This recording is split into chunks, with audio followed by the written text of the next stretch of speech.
안녕하세요. 자이스타 킴입니다. 제가 누워있다가 갑자기 뭔가 떠올라서 바로 유튜브를 찍습니다. 저는 예전에는 손님들 맞추는 중개만 생각하고 저에 대한 직접적인 투자는 전혀 생각하지 않았었어요. 그 당시에 제가 부동산에 있을 때, 제 눈앞에 정말 수없이 많은 좋은 물건들이 보였었어요.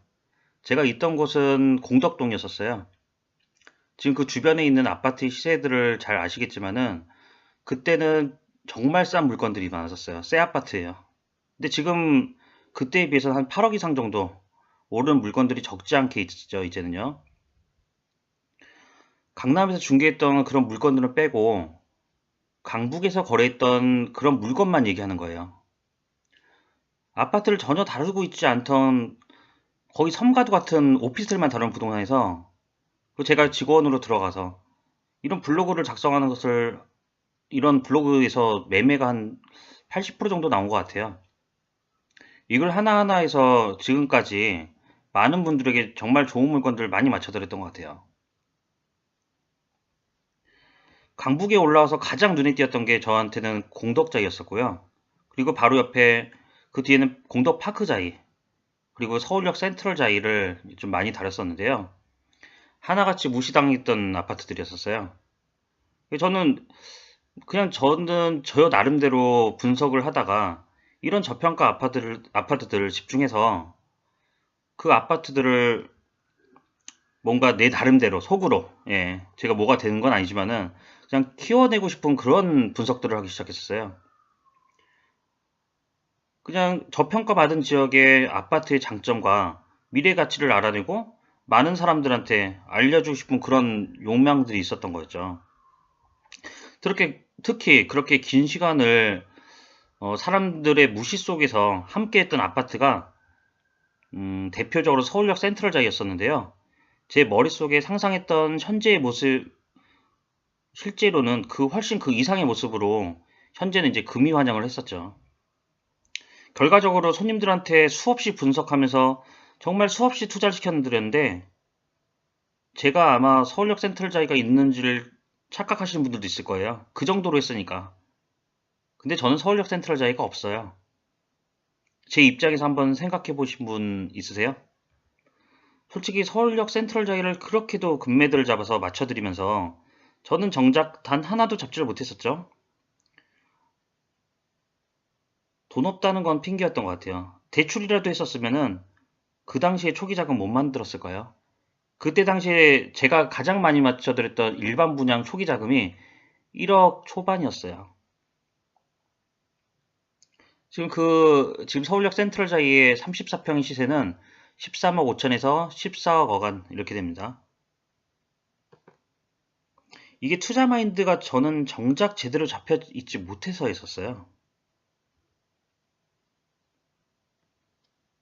늘 그랬어요. 저 손님들은 돈이 있으니까 할 수 있는 거고 나는 아직 아니니까 돈을 어느 정도 모았을 때 그때 하자. 그렇게 생각을 했었던 거예요. 정말 멍청한 생각을 한 거죠, 저한테는요. 그러니까 돈은 모으는 게 아니라 돈은 벌어야 되는 거를 몰랐던 거죠. 정말 우스갯소리로 같지만은 저는 부동산 직원으로 있으니까 돈이 절대 모이지 않았어요. 정말 열심히 했거든요. 그래도 절대 모이지 않았어요.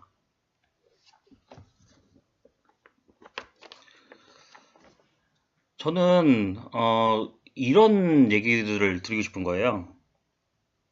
이거 많이 보셨죠? 부러우면 지는 거다. 굉장히 멋있는 말인 것 같죠? 근데 저는 이런 말이 하나도 멋있지가 않아요. 왜 부러우면 진다고 그렇게 하면은 뭔가 멋있어 보여요? 저는 발전이란 게 하나도 없는 글 같아요.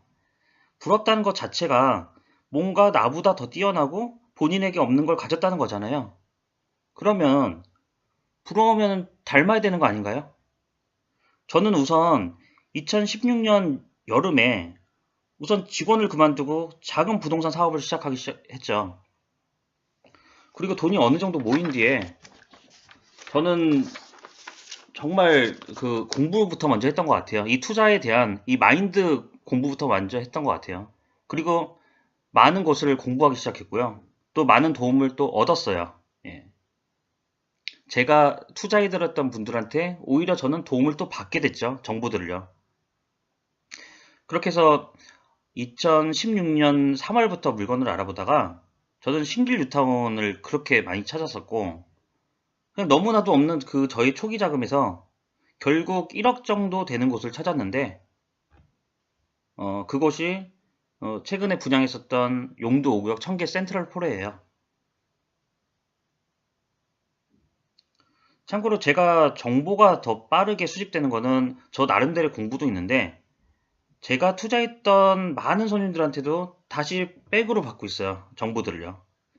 그리고 제가 많은 손님들의 그런 분들이 다 직업군이 굉장히 다양하죠.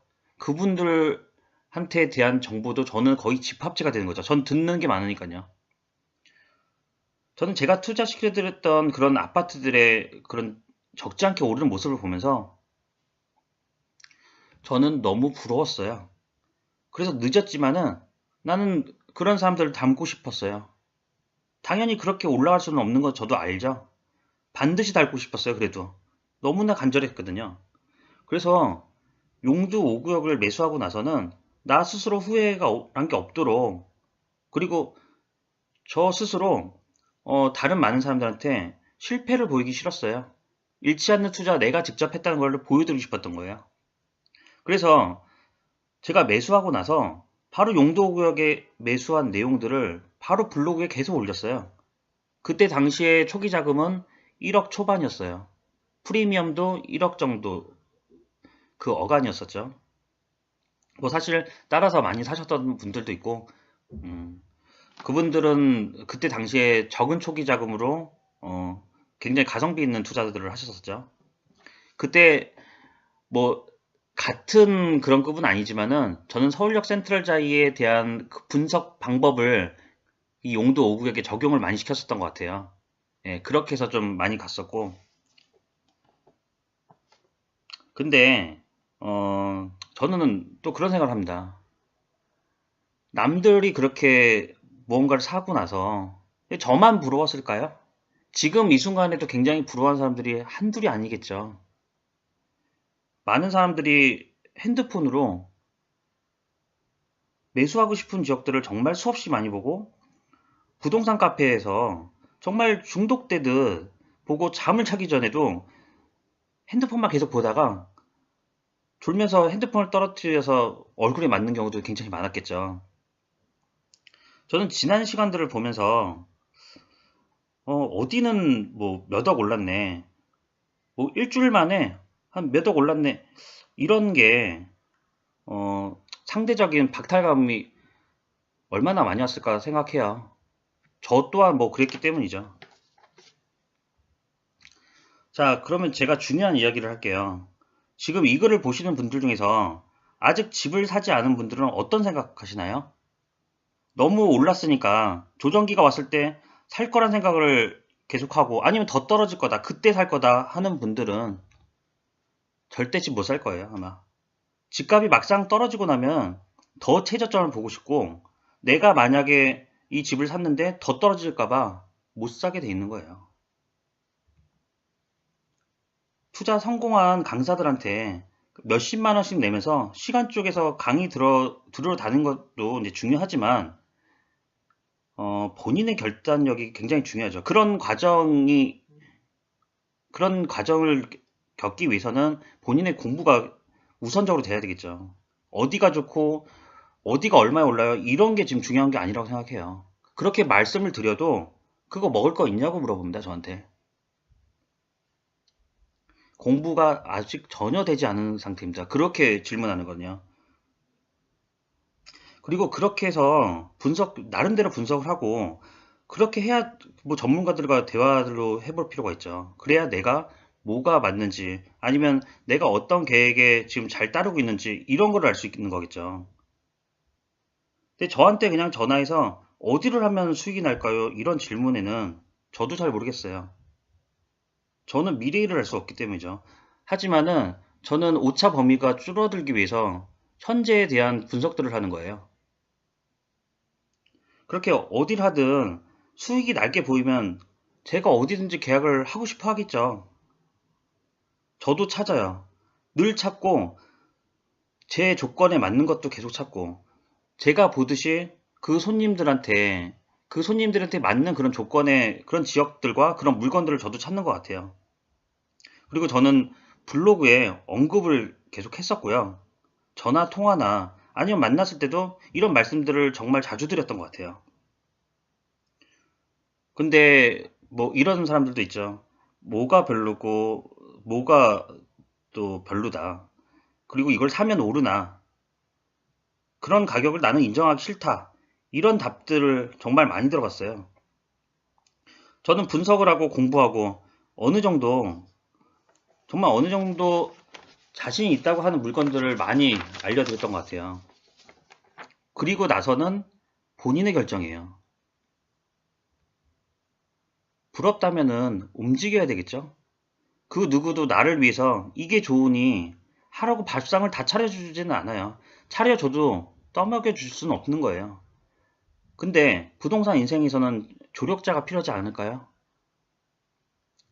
그 조력자는 주변의 전문가일 수도 있지만요. 본인이 공부를 스스로 하면서 나 자신이 조력자가 된다는 걸 알게 될 거예요.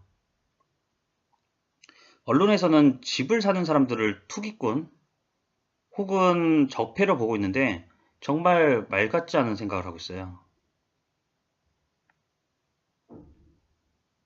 대한민국에서 솔직히 직장에서 주는 그런 월급만 있으면은 좋은 입지에 집을 사고 내 생활이 윤택해질 수가 있나요?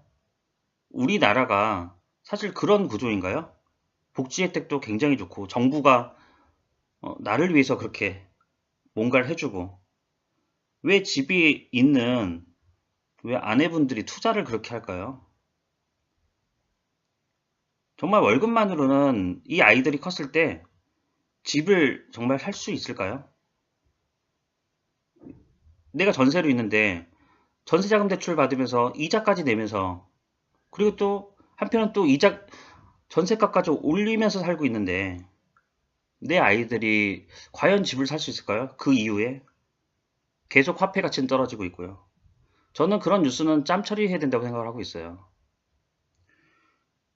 그럼 지금 상황에서는 어떤 선택을 해야 될까요?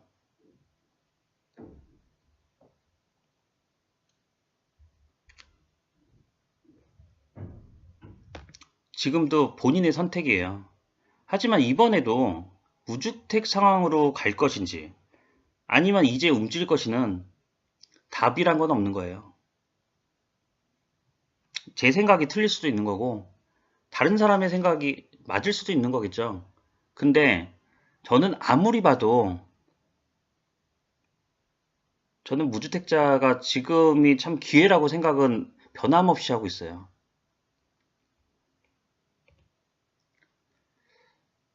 제가 앞서 말씀드렸지만은 부러우면은 지는 건가요? 그 소리는 저는 하나도 멋있지 않고요. 현실에 안주하는 게 아닐까요? 그 말은. 저는 오늘 제 생각을 모두 담아서 이야기를 드렸어요. 저를 찾는 분들하고 저는 항상 함께하고 도와드리도록 할게요. 그런데 말이에요. 부러우면 닮아야 발전 있는 거죠? 부러우면 진다는 그런 자존심은 버리시는 게 낫지 않을까요? 사랑도 마찬가지예요. 사랑 앞에서 자존심이 뭐가 중요할까요? 저의 결론은 부러우면은 닮아야 된다는 겁니다. 지금까지 자이스타 킴이었습니다. 감사합니다.